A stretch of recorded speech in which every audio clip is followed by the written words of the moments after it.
Guest ரோலுக்கு வரதுனா வந்து ரொம்ப யோசிப்பேன். எனக்கு ஒரு தைரியத்தை கொண்டு வந்து கொடுத்தது வந்து விஜய் சேதுபதி தான். எவ்வளோ பேர் ரசிகர்கள் வந்தாலும் சளைக்காமல் அவங்களோட ஃபோட்டோ எடுத்து முத்தம் கொடுத்து அதைத்தான ரசிகர்கள் நம்மக்கிட்ட எதிர்பார்க்குறாங்க இல்லைங்களா? என்னுடைய அன்பு நண்பர் விஜயகாந்தை பற்றி பேசல அந்த வானத்தை போல மனம் படைச்ச நல்லவனே அப்படிங்கிற ஒரு பாட்டு தான் ஞாபகம் வருது எல்லாத்துக்கும். அனைவருமே வந்து ஒரு நடிகராக இருக்கலாம், சம்பாதிக்கலாம், ஆனால் வந்து ஒரு நல்ல மனிதனாக வாழ வேண்டும். என்னைக்குமே பயங்கர ஸ்மார்ட்டு யூத்து. நீங்கள் வந்தாலே வந்து அந்த இடத்துல கலாய்க்கும் நக்கலுக்கும் ஹாப்பினஸ்க்கும் பஞ்சம் இருக்காது அப்படின்னா சத்யராஜ் சார் தான் சார். நாங்கள் எல்லாரும் உங்களை அவ்வளோ ரசிச்சிருக்கோம் படத்தில். இந்த ட்ரெய்லரில் அவ்வளோ நாங்கள் வந்து ரசித்தோம். அவர் அந்த ஜீன்ஸு அந்த ஓவர் கொட்டி போட்டு அப்படி நடந்து வரும்போது வேற மாதிரி இருந்தார். அண்ட் அவர் கிஷன் கிட்ட கேட்குற, என்னப்பா நீ இப்படி பண்ணனா எப்படிப்பா அப்படின்ற மாதிரி பேசுறாரு சார். நீங்கள் வந்தீங்கன்னா ஸ்க்ரீனில் நாங்கள் வேறு யாருமே பார்க்க முடியாது சார். அந்த மாதிரி ஒரு ப்ரெசன்ஸ். சத்யராஜ் சார் அவர்களே ஒரு சில வார்த்தைகள் பேச அழைக்கிறோம்.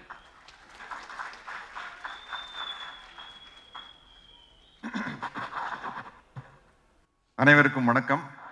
Hi bro. நானும் ஆர்ஜே பாலாஜி ஒருத்தர் ப்ரோன்னு தான் கூப்பிட்டுருக்கோம். ஏன்னா அப்போ தான் நம்ம யூத்தோட மிங்கிள் ஆக முடியும். முதல்ல கொஞ்சம் யோசிச்சாரு. நான் ஹாய் ப்ரோ அப்படின்னு அவர் என்னை திருப்பி கூப்பிட ஆரம்பிச்சிட்டாரு. அந்த மாதிரி ஒரு யூத்தான டீம். நம்ம ராஜன் சார் பேசும்போது சொன்னார், புரட்சி தலைவர் எம்ஜிஆருடைய அன்புக்கு பாத்திரமானவர் ஐஸ்வரி வேலன் அவர்கள். எனக்கு ரொம்ப நாளாக ஒரு டவுட்டு, இந்த ஐஸ்வரிங்கிறது எப்படி வந்தது எனக்கு தெரியல. கணேஷ் சார்கிட்டயே கேட்கணும்னு நினச்சிக்கிட்டு இருந்தேன். இன்னைக்கு கரெக்டாக ராஜன் சார் சொல்லிட்டாரு, ஐஸ்வரி நான் சரியானவன் இல்லையா? ஐஸ்வரி கணேசன் அவர்கள் அப்போ வந்து ஐஸ்வரினா அவர் சரியான மனிதர் அப்படின்னு தான் அர்த்தம். சரியான மனிதனுக்கு உதாரணம் வந்து நிறையா உதவி செய்கிறது. அது உங்கள் அப்பா கிட்ட இருந்து நீங்கள் கற்றுக்குவீங்க. அவர் இருந்த இடம் புரட்சி தலைவர் எம்ஜிஆர் கிட்ட. அதனால வந்து அந்த வள்ளல் குணம் உங்ககிட்ட இருக்கிறதுல அரிசியுமே இல்லை. வாழ்த்துக்கள். நான் இந்த 45 வருஷமா சினிமாவில் இருக்கிறதுக்கு காரணம் இந்த சிங்கப்பூர் சலூனுடைய முக்கியத்துவம் என்னன்னு எனக்கு தான் தெரியும். சிகை அலங்காரம் இதை வச்சுட்டு தான் 45 வருஷமா வண்டி ஓட்டிட்டு இருக்கிறேன். ஏன்னா ஒரு ஹேர் ஸ்டைல் அப்படிங்கிறது வந்து வாழ்க்கையில் அவ்வளோ முக்கியமான ஒரு விஷயம். ஒரு விக்கு எவ்வளோ வேலை செய்யுது அப்படின்னு வந்து எனக்கு தான் தெரியும். ஒரு சின்ன ஹேர் ஸ்டைல் சேஞ்சினால வந்து அந்த முகத்தினுடைய ஸ்டைல் அப்படியே மாறிடும். புரட்சி தலைவர் எம்ஜிஆர் அவர்கள் ஆரம்பத்தில் இருந்தப்போ ஒரு ஹேர் ஸ்டைல் இருப்பார். சோஷியல் பிக்சருக்கு வந்தோம்னா அப்படியே மாறி இருக்கும். அதே மாதிரி ரஜினி சார் எடுத்துக்கங்க, ராஜாதி ராஜாலேருந்து ஒரு ஹேர் ஸ்டைல் மாறும். விஜயகாந்த் சாருக்கு அதே மாதிரி தான். அம்மன் கோயில் கடற்கால பீரியடில் ஒரு ஹேர் ஸ்டைல் இருப்பார். அதுக்கப்புறம் வேற ஒரு ஹேர் ஸ்டைல் வரும்போது அந்த லுக்கே டோட்டலாக மாறிச்சு. ராஜாதி ராஜாலே பின்னாடி விஜயகாந்த் சார் வந்து ஒரு ஹேர் ஸ்டைலை மாற்றும் போது அந்த லுக்கே அப்படியே மாறிச்சு. அதனால வந்து அவ்வளோ முக்கியமான விஷயம் இந்த சிகை அலங்காரம். அதை பேச வச்சு படம் பண்ணுறது ரொம்ப நல்ல விஷயம். என்றைக்குமே ஒரு ஹீரோக்கு வந்து வெற்றிகள் வர வர சினிமாவில் வந்து அதை இன்னும் கொஞ்சம் பட்ஜெட்டை மேலே ஏற்றுனா தான் அந்த ஹீரோவை வந்து வேறொரு தளத்துக்கு கொண்டு போக முடியும். அதனால தான் வந்து அது ரொம்ப முக்கியமான விஷயம். நம்ம ப்ரோ ஆர்ஜே பாலாஜியை பொறுத்த வரைக்கும் எல்கேஜி பண்ணார், அம்மன் மூக்குத்தி அம்மன், அப்புறம் வீட்டில் விசேஷம், ரன் பேபி ரன். அப்போ இப்போ வந்து இந்த படம், இந்த சிங்கப்பூர் சலூன் வந்து நிச்சயமாக இதுக்கு முன்னாடி அவர் பண்ண பட்ஜெட்டை விட அப்படி மேலே கொண்டு போகிற படம். ஏன்னா கிளைமேக்ஸில் வந்து அவ்வளவு கிராஃபிக்ஸ் ஒர்க் இருக்குது. இந்த கிராஃபிக்ஸ் ஒர்க்கை வந்து ஒரு டைரக்டர் வந்து கற்பனை பண்ணி சொல்லிடலாம், இப்படி சார் அப்படி சார் அப்படி சார் இப்படி சார்னு சொல்லிடலாம். ஆனால் அந்த சிஜி ஒர்க் பிரமாதமாக வர்றதுக்கு வந்து முக்கியமான காரணம் பணம். அது ப்ரொடியூசர்கிட்ட தான் இருக்குது. அவர் வந்து இந்த ஹீரோக்கு இவ்வளோதான் செலவு பண்ணலாம் அப்படின்னு எல்லா ப்ரொடியூசரும் ஒன்று மைண்டில் வச்சுருப்பாங்க. அதை தாண்டி செலவு பண்ணால் இந்த படம் ஜெயிக்கும் அப்படிங்கிற நம்பிக்கையை அந்த கதை உருவாக்குறது மூலமாக தான் அந்த தயாரிப்பாளர் வந்து செலவு பண்ணுவாங்க. அப்படி இந்த படம் வந்து ஒரு பிரம்மாண்டத்தில் கிராண்டியரில் வந்து ஆர்ஜே பாலாஜியை வந்து நிச்சயமாக அடுத்த கட்டத்துக்கு கொண்டு போயிடும். அதனால் வந்து இனிமேல் சினிமாவில் வந்து இந்த சவுண்டு இதெல்லாம் டெவலப் ஆனதுக்கப்புறம் நம்ம வாயிலேயே வண்டி ஓட்டிகிட்டு இருக்க முடியாது, வாயிலேயே வடை சுட முடியாது. கொஞ்சம் பெரிய விஷயங்களை காட்டினாத்த முடியும். அப்படி இந்த படம் வந்து ஆர்ஜே பாலாஜிக்கு அமைஞ்சிருக்குது. இங்கே கூட நடித்தவங்க எல்லாருமே வந்து ரொம்ப ஜாலியாக செட்டில் வந்து நம்ம கலாச்சி பேசுனதுக்கு அளவே இல்லை. அந்த மாதிரி ஒரு ஜாலியான டீம். அஃப்கோர்ஸ் சுகுமார் சார் நம்பித்தான் இந்த விக்கையை நான் வச்சேன் படத்தில். டைரக்டரி சுகுமார் சாரையும் வச்சு, சார் இது தெரியுமில்ல சார், தெரியாமல் பார்த்துங்க சார் விக்கு மாதிரி. ஏன்னா இப்படி ஒரு விக்கு செய்கிறது ஈஸி. இந்த படத்தில் பாருங்கள், நடுவில் வந்து டென்சிட்டி ரொம்ப கம்மியாக இருக்கும். அது கொஞ்சம் ஏமாந்தா வந்து அந்த நெட்டு எல்லாம் ஒட்டுனா தெரிஞ்சிடும். அது சுகுமார் சார் கையில் தான் இருக்குது. அந்த கேரண்டி சுகுமார் சார் கொடுத்தனால தான் தைரியமாக அந்த விக்கையை வைக்க முடிஞ்சது.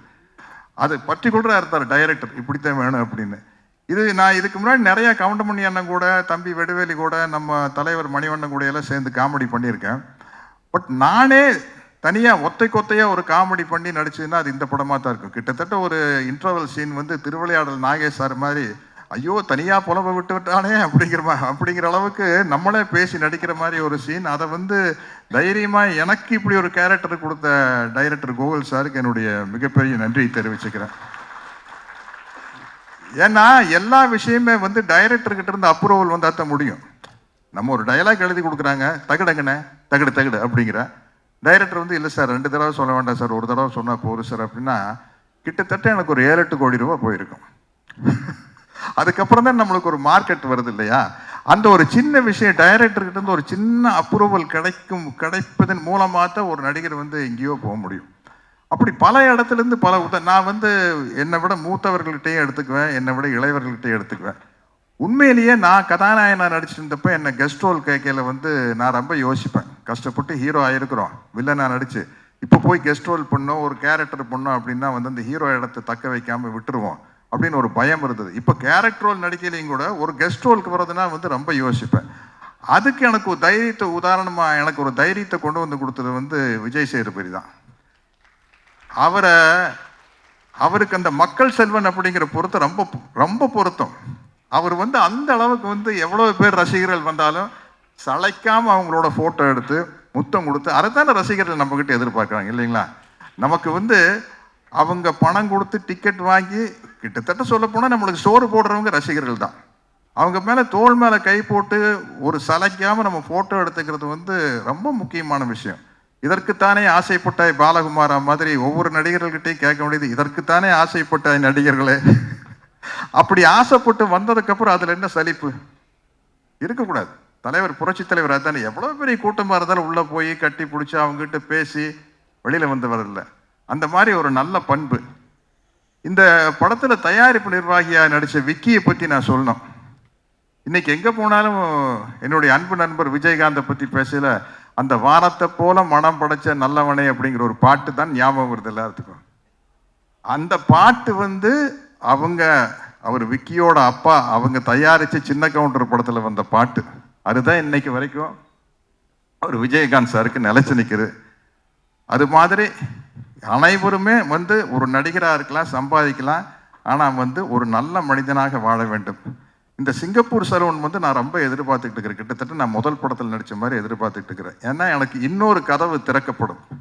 ஒரு காமெடி ஆக்டர் அப்படிங்கிற ஒரு கதவு திறக்கப்படும். எப்படி மனோரமா ஆட்சி வந்து காமெடியாக நடிச்சிட்டு இருந்து கீழே சின்ன கவுண்டர் மாதிரி படங்கள் வந்ததுக்கப்புறம், சின்ன தம்பி மாதிரி படங்கள் வந்ததுக்கப்புறம் ஒரு குணச்சித்திர நடிகை அப்படிங்கிற ஒரு கதவு திறக்கப்பட்டதில்லை. ஒரு நடிகனுக்கு எப்பவுமே கதவுகள் திறக்கப்படணும். அது மாதிரி ஒரு சத்யராஜ்னா ஒரு கட்டப்பா அப்படிங்கிற ஒரு கதவு திறக்கப்படுது. இந்த படத்தில் வந்த சக்கரபாணிங்கிற கேரக்டர்னால இன்னொரு கதவு திறக்கப்படும். அந்த கதவை திறந்தது காரணமானவர் நம்ம இயக்குனர் கோகுல் தான். அவருக்கு என்னுடைய நன்றி சொல்லிக்கிறேன். நம்ம 2 பேரும் மிமிக்ரி வேற எங்கேயாச்சும் வச்சுக்கலாம்ல, நிறையா பேர் பேசணும். எல்லாருமே வந்து புரட்சி தலைவருடைய துப்பாக்கி சூட்டுக்கு அப்புறம் வர வாய்ஸில் தான் பேசுவாங்க. நானும் ரோபோ சங்கர் தான் அவருடைய பழைய ஒரிஜினல் வாய்ஸில் பேசுவோம். அந்த காம்படிஷன் எங்களுக்குள்ள நடந்துக்கிட்டே இருக்கு. என்னை நம்பாமல் கெட்டவர்கள் நிறைய உண்டு, நம்பி கெட்டவர்கள் இன்று வரை இல்லை. போட்டீங்களா? பலமில்லாத மாடு, உட முடியாத கலப்பை, அதிகாரம் இல்லாத பதவி, இவைகளை என்றுமே நாங்கள் விரும்புவதில்லை. ஓகே தானே? தேங்க்யூ.